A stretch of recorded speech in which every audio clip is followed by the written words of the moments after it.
I'm going to show how to make a texture sort of like this using Affinity Photo's Procedural Texture Filter.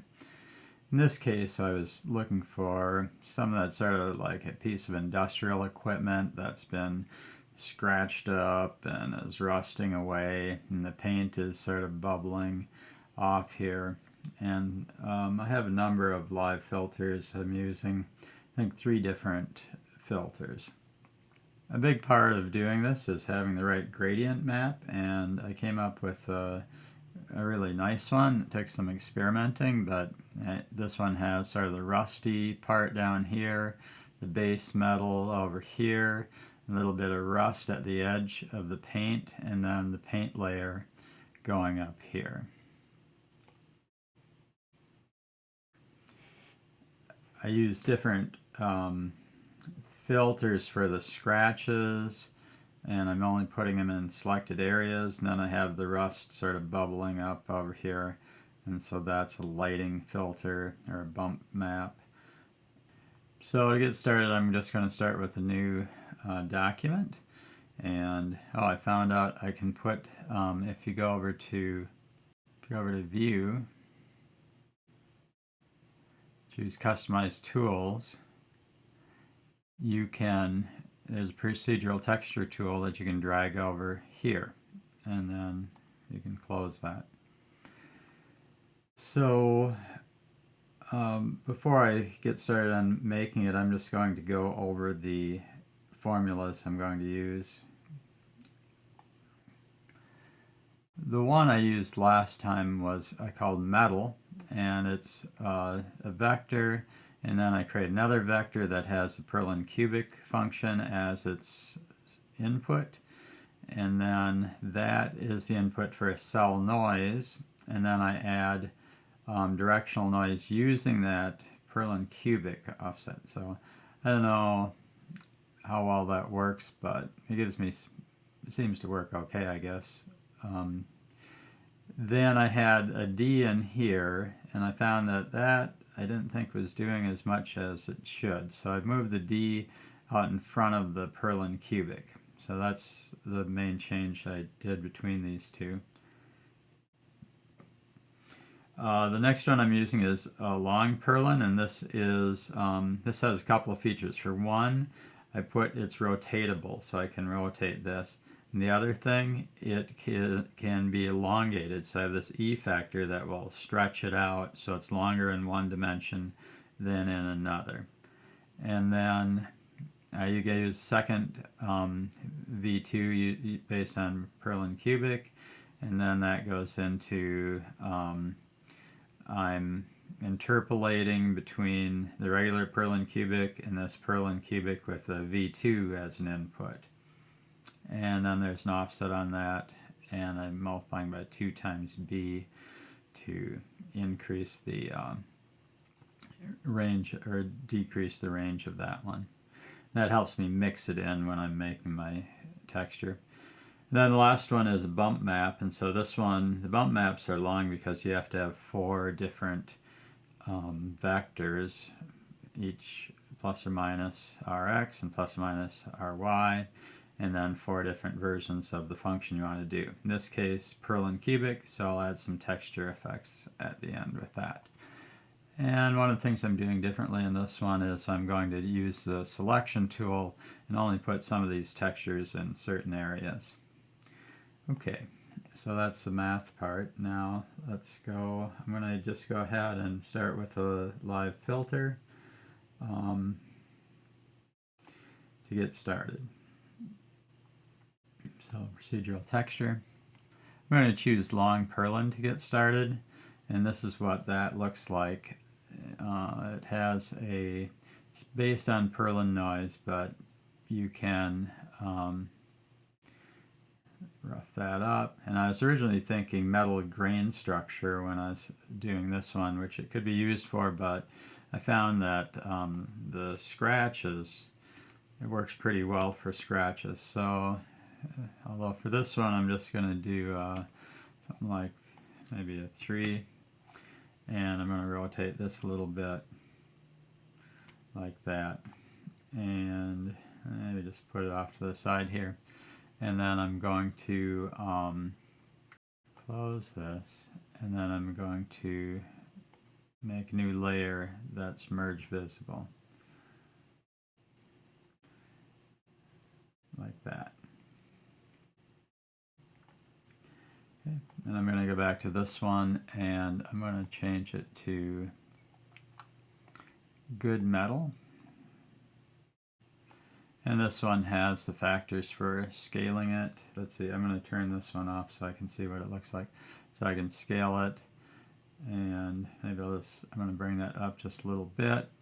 I can smooth it out, and then I'll just leave the octaves at 7. This one is the different, how many points the Voronoi is going to go to. This is the scale for the Perlin, so that mostly just adds more lines to this, more contrast. This one just sort of darkens those boundaries in this case. And then this one adds more distortion, sort of.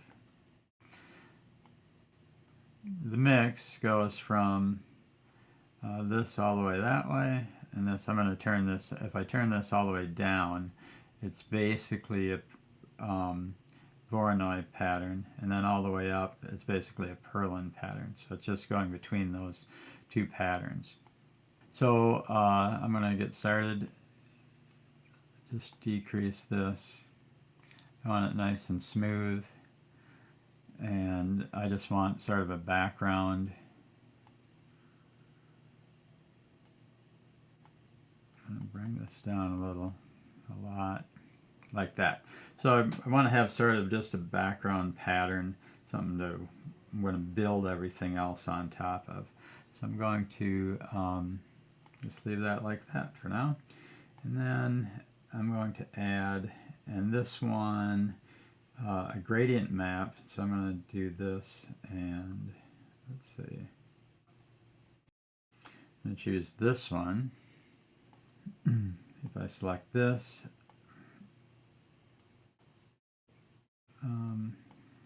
right now I'm not getting into any of the paint area, but I should be, I'll be getting there soon. So I think if I bring this up a little bit, I can bring in the painted area. I'm just going to leave this down for now, and then I'll build that up later. So that's the first level, and then I'm just going to select this and add another filter, and it'll be the same one.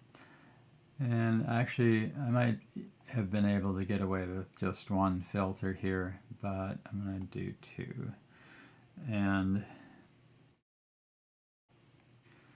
this one, I'm going to scale up a bunch. I'm going to scale it up quite a bit, and then you can see as I bring this in, it starts to really look like that paint effect. I'm going to go and change the overlay to, usually like to just overlay this one like that. Now I'm going to go back to this one and bring it up so I get a little more of these yellow areas in there. I want a fair amount of yellow and rusty areas, I think, like that. Okay, and then I'll go back to this one, and I'm going to add a little bit more noise, like the paint sort of flaking off here. Okay.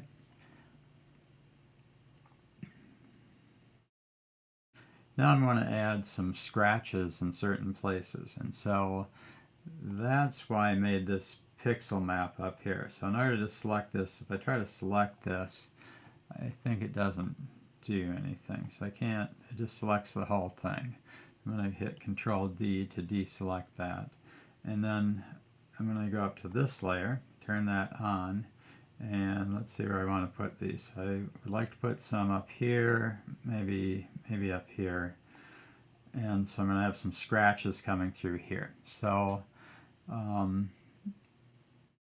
let's see what it selects. So if I hit that, it's pretty good. Maybe I'll add a little bit more to this. Okay, I'm going to scratch this whole area up like that. And maybe I can add that area too. Okay, and then I'm going to go to select, and I'm going to feather it, and then I think I'll do 32. And don't forget to apply that. Now I can turn this off. I'm going to go, so that's where my scratches are going to be, and that'll probably look pretty good. So I'm going to go down here. I'm going to go to add another procedural texture. In this case, I'm going to choose long Perlin, like that. So that's what that looks like. I'm going to change the angle, so I'm going to hold Shift key down, angle it like that. And I'm going to change the, let's see, oh, I want this to be underneath the gradient. In fact, I want it to be in, I'm going to put it inside of here. All the way up here. There. Okay, so you can see it has those scratches, so I'm going to go and make these a little smaller.